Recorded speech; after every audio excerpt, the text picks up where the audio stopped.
Something is happening in Nigerian politics right now, and the ruling party is not smiling. The APC did not expect this. Not this fast. Not this many people leaving at once. So now, they have called for an emergency meeting. Not a normal meeting. An emergency meeting. That word alone tells you the situation is serious. Because politicians do not panic easily.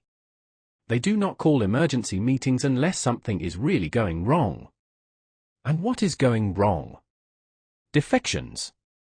Big defections. Important people are quietly leaving the APC and moving to the ADC coalition. Not small members. Not unknown names. These are people who understand elections, people who control political structures, people who influence delegates, and people who know how power moves behind the scenes.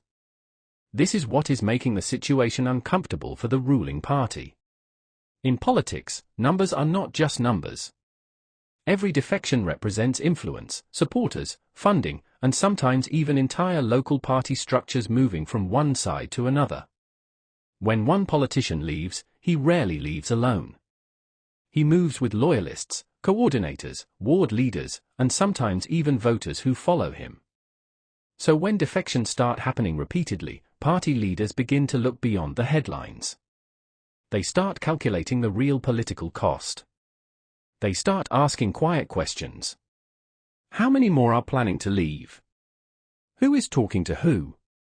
Which states are becoming unstable? Which governors are still fully loyal? These are the kinds of questions that lead to emergency meetings. Because an emergency meeting in politics is not just for discussion. It is for damage control. It is for strategy. It is for survival planning. It is where party leaders speak honestly behind closed doors, away from cameras, away from microphones, and away from public statements. Publicly, politicians will always say everything is under control. They will say the party is strong. They will say the defections do not matter. They will say those leaving are not important. That is normal political language. But emergency meetings tell a different story. Emergency meetings mean the situation is being taken very seriously. It means internal reports are not looking good. It means there is fear that if nothing is done quickly, the situation could grow into something bigger than expected. What makes this situation more sensitive is that these defections are not happening in isolation. They are happening at a time when different opposition figures are talking about coalitions and alliances ahead of the next general election. That makes every movement more dangerous politically. Because in Nigerian politics, timing is everything. If defections happen immediately after an election, they are usually ignored. But when defections start happening years before the next election, it usually means people are already repositioning. They are already calculating the future. They are already choosing sides early. And early movements in politics are often the most important movements. Party leaders understand this very well. They understand that political power is not lost on election day. Power is lost slowly, through meetings, through alliances, through silent negotiations, through defections, and through internal disagreements that the public may not even see. By the time the public finally sees the full picture, the political ground may have already shifted. This is why the emergency meeting is important. Not because of what will be said publicly after the meeting, but because of what will be discussed privately inside the meeting. That is where the real politics happens. That is where decisions are made. That is where strategies are formed to stop further defections and to keep the party structure intact.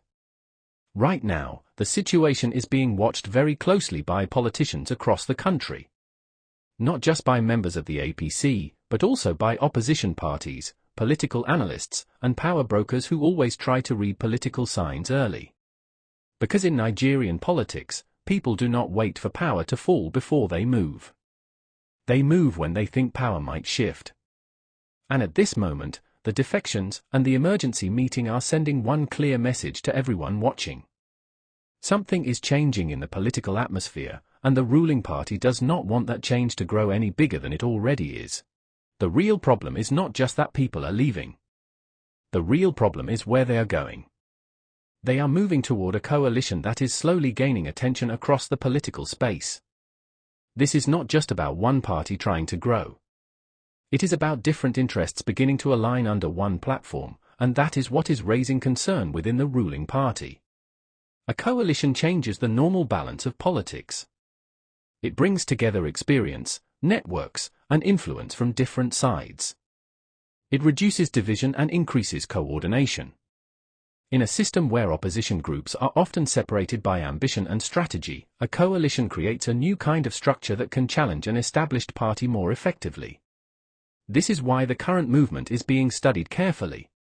Party insiders understand that when individuals leave quietly and begin to connect with a wider group, it often means discussions have already taken place long before the public becomes aware.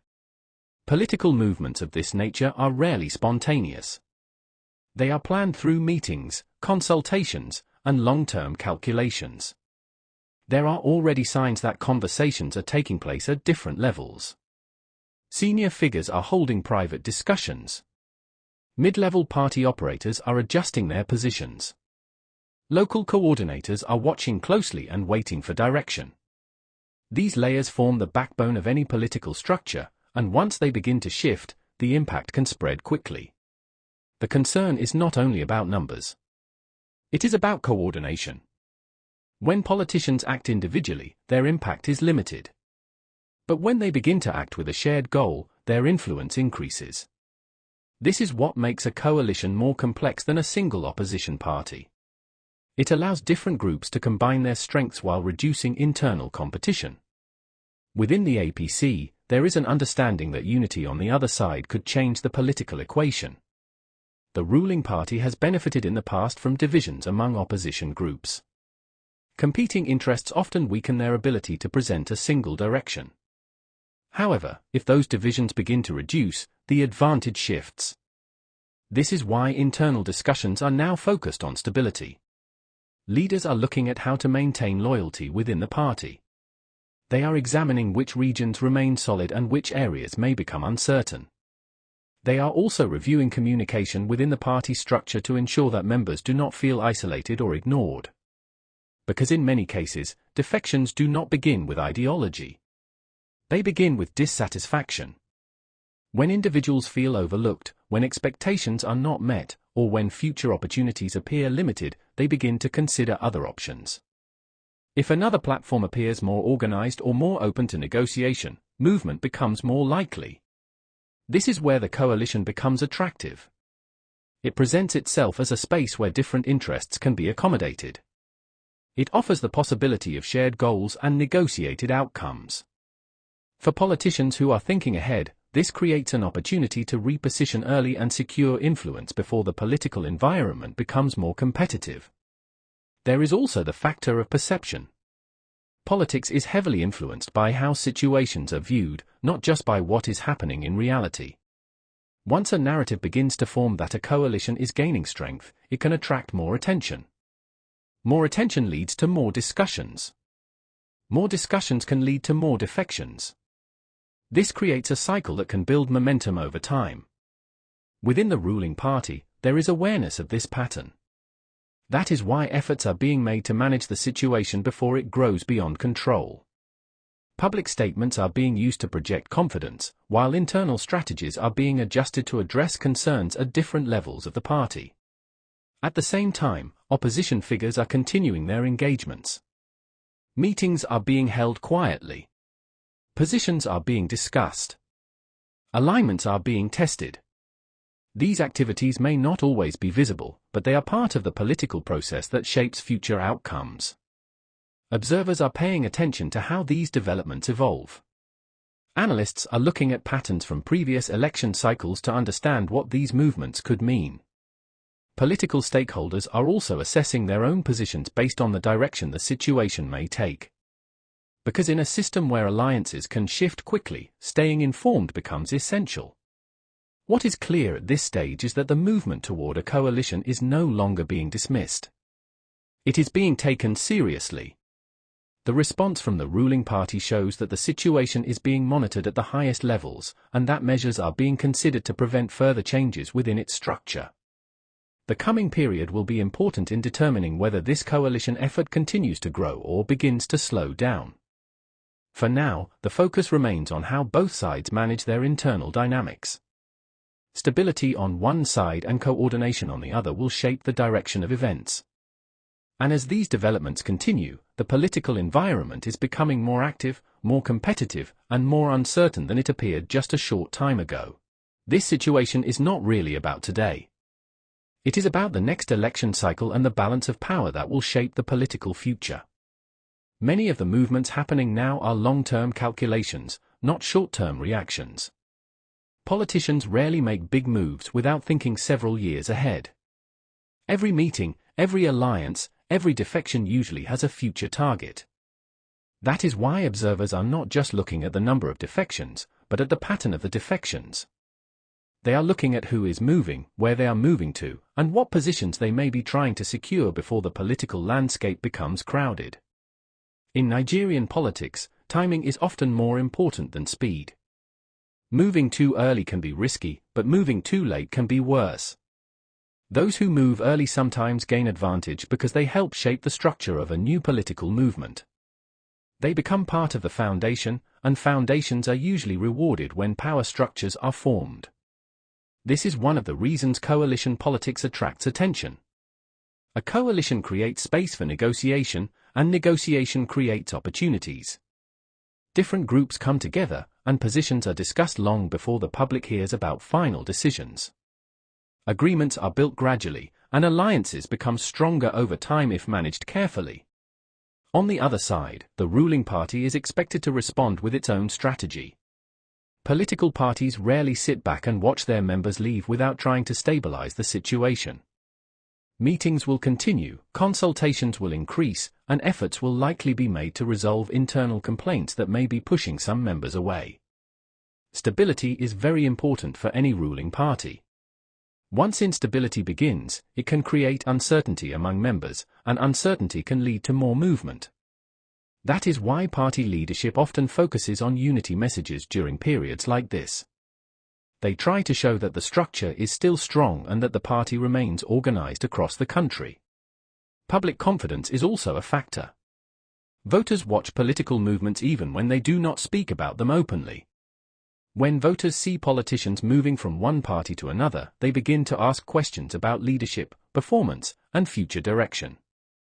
These questions can influence public opinion slowly over time.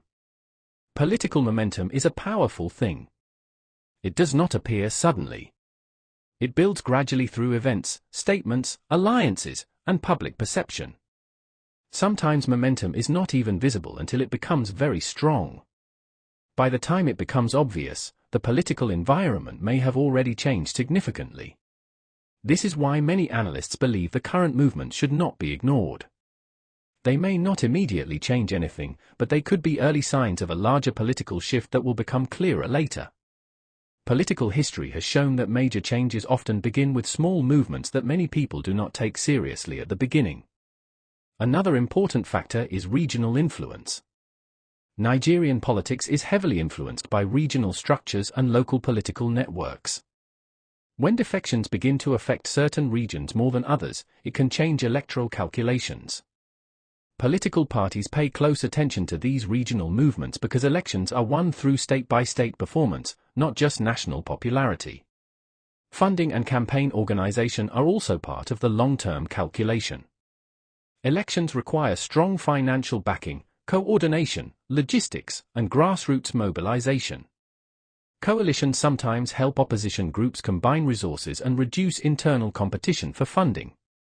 This can make them more organized when election season finally arrives. At the same time, internal unity within a coalition can be difficult to maintain.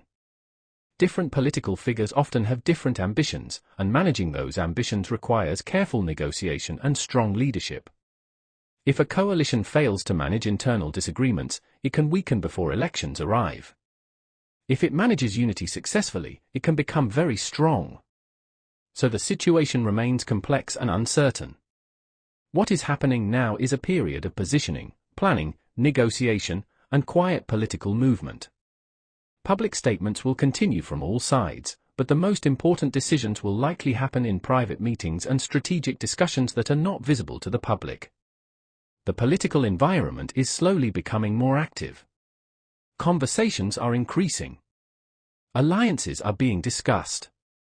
Political figures are studying the landscape and deciding where they believe their future is more secure. In the end, politics is about power, structure, and timing. The parties that manage these three things effectively usually have the advantage when elections arrive. Right now, different groups are trying to position themselves in the best possible place before the political race becomes fully active. What started as a few defections has now become a national political conversation. And when political conversations reach this level, it usually means the political season has already begun, even if the election is still years away.